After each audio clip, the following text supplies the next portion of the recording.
आदाब साथियों, मैं हूं डॉक्टर मुस्तकीम राव। मानव आवाज़ सहारनपुर न्यूज़ चैनल में आपका स्वागत है।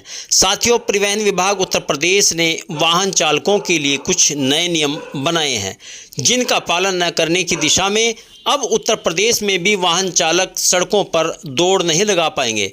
सहायक संभागीय परिवहन अधिकारी महेंद्र बाबू गुप्ता ने नए नियमों की जानकारी सार्वजनिक करते हुए बताया कि ऑटो, विक्रम, टेम्पो चालकों को भी अब बस चालकों की तरह ड्रेस पहनकर ही सड़कों पर निकलना होगा, अन्यथा उनके विरुद्ध विधिक कार्यवाही अमल में लाई जाएगी। आइए सुने ARTO महेंद्र बाबू गुप्ता की जुबानी। ARTO साहब, आपके डिपार्टमेंट से आज कोई गाइडलाइन इस तरह की जारी हुई है ड्राइवरों के लिए, जो ऑटो ड्राइवर जो चालक हैं उनके लिए कोई ड्रेस कोड को जारी हुआ है, उसके बारे में थोड़ा बताएं आप। प्राधिकरण के द्वारा जो है एक निर्देश हम लोगों को 24 जनवरी को प्राप्त हुआ था। उसमें जो है अपने जनपद में सेफ साइड जो पब्लिक है उसको, और जो खासकर महिलाएं और बच्चे हैं जो ऑटो से, टेम्पो से, विक्रम से जो है अपने गंतव्य स्थान को जाते हैं, तो उनकी सुरक्षा को दृष्टिगत रखते हुए जो है उनका वर्दी का निर्धारण किया गया। वो वर्दी का कलर जो है ग्रे कलर है, जिसमें और साथ में जो उनके शूज़ हैं वो शूज़ का कलर काला है।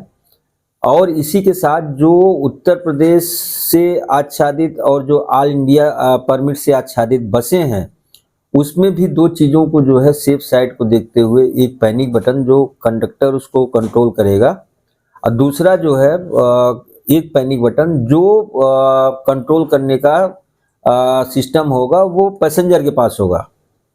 प्लस इसके साथ सीसी कैमरा का है। सीसी कैमरा में वो सारी चीज़ें जो है इंक्लूड है, जहां पर पैसेंजर को किसी भी तरह का अगर कोई भी प्रॉब्लम किसी भी व्यक्ति के द्वारा हो रहा है तो वो भी जो है सीसी कैमरे में कैद होगा। तो ये दोनों चीज़ें कंपलसरी कर दी गई हैं, और इसको देखते हुए हमारे इस सहारनपुर जनपद में उसको आज से पूरी तरह से लागू कर दिया गया। ARTO महेंद्र बाबू गुप्ता जी, ये जो ऑटो के लिए ड्रेस कोड जारी किया गया, क्या ये ई रिक्शा के लिए भी है?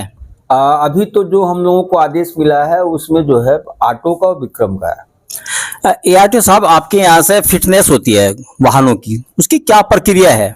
बहुत सारे लोग इस चीज से जानते नहीं। हमारे यहाँ जो गाड़ी का फिटनेस होता है, फिटनेस के लिए अगर आज उसको जो है फिटनेस कराना है तो एक दिन पहले उसको फिटनेस का फीस जमा कराना पड़ेगा, उसका स्लॉट लेना पड़ेगा। स्लॉट लेने के बाद जब हमारे यहाँ फिटनेस के लिए वो आएगी तो सारे मानक जब पूर्ण होंगे उस कंडीशन में फिटनेस उसकी जारी की जाती है। अच्छा, किन वाहनों की फिटनेस जरूरी होती है?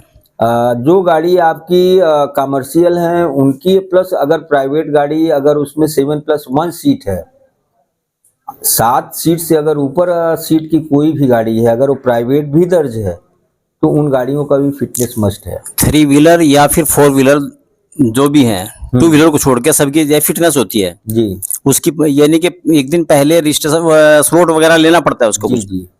तब उसकी ये विभाग के द्वारा फिर मतलब फॉर्मेट डेट मिल जाता है। अच्छा, विभाग आपका निजीकरण होने जा रहा है, इसके बारे में आप क्या कहेंगे? क्या कुछ फर्क पड़ेगा इस तरह का? कुछ बहुत फर्क पड़ेगा। वो सारी चीज़ें जो है ऑनलाइन आज हो जा रहा है। कार्यालय हमारा जो है, जो पब्लिक आता था बहुत सारी वर्क, और उसमें जो है उसको दिन भर चक्कर लगाना पड़ता था वर्कलोड ज़्यादा होने के कारण। अब वो ऑनलाइन सारा चीज़ फीस वगैरह जमा करके और अपने कामों को स्वतः वो करा सकता है और कराएगा, यानी कि घर बैठे। हाँ, अभी आपका जो है लर्निंग लाइसेंस है, फेसलेस हो गया। फेसलेस में वो स्वयं जो है ऑनलाइन फीस जमा कर रहा है, ऑनलाइन वो एग्जाम दे रहा है। एग्जाम क्वालिफाई करने पे वो अपना लाइसेंस का प्रिंट आउट अपने आप निकाल रहा है। हमारे दफ्तर में उसको आने की जरूरत नहीं है। ARTO साहब, आपके विभाग द्वारा ड्रेस कोड जो जारी हुआ है, अगर कोई मानकों के अनुरूप नहीं मिलेगा या अनुशासन में नहीं मिलेगा ड्राइवर, हाँ, तो उसके लिए क्या प्रावधान है? विधिक कार्रवाई उसके साथ की जाए। क्या प्रावधान इस तरह का रखा है सजा? अब उसमें तो हमने अपने यहाँ कार्यालय में ये रखा है कि अगर वो फिटनेस के लिए आ रहा है या परमिट रिन्यूअल के लिए आ रहा है, तो हम उसको फिटनेस या परमिट रिन्यूअल के लिए बोलेंगे कि आप इसको कंप्लीट ड्रेस पहन करके आओ, मानक को पूर्ण करके आओ, उसके बाद मैं आपका फिटनेस सर्टिफिकेट जारी करूंगा या परमिट का रिन्यूअल करूंगा। कोई इस तरह का प्रावधान रखा है कि उसको जुर्माना वगैरह लगाएंगे? जुर्माना तो अभी इस पे जो है निर्धारित नहीं किया गया है, या उसको हो सकता है कि हमको उसकी थोड़ा सा जो पंजीयन शर्तों की उसमें विरुद्ध है वो तो मुझे मालूम है। अब हमारे यहाँ अगर नई गाड़ी भी पंजीकृत होगी तो उस पंजीकृत वाहनों में भी जो चालक है, चालक का जो है वर्दी निर्धारित है, वो वर्दी पहन करके ही उसका रजिस्ट्रेशन किया जाएगा जो चालक आएगा। अगर उस दौरान वो उससे जो एफिडेविट लिया जाएगा कि हम संचालन के समय में वाहन को चालक के द्वारा ड्रेस पहना करके ही संचालन करेंगे और अगर संचालित करते हुए नहीं पाया गया तो परमिट शर्तों का विरुद्ध या पंजीयन शर्तों के विरुद्ध वो जो है वाहन का संचालन कर रहा है, उसका ऑफेंस है। उस ऑफेंस में उसका जो है वाहन का चालान किया जाएगा। ARTO साहब, आपने मानव आवाज से बात की, इसके लिए बहुत बहुत धन्यवाद। Thank you.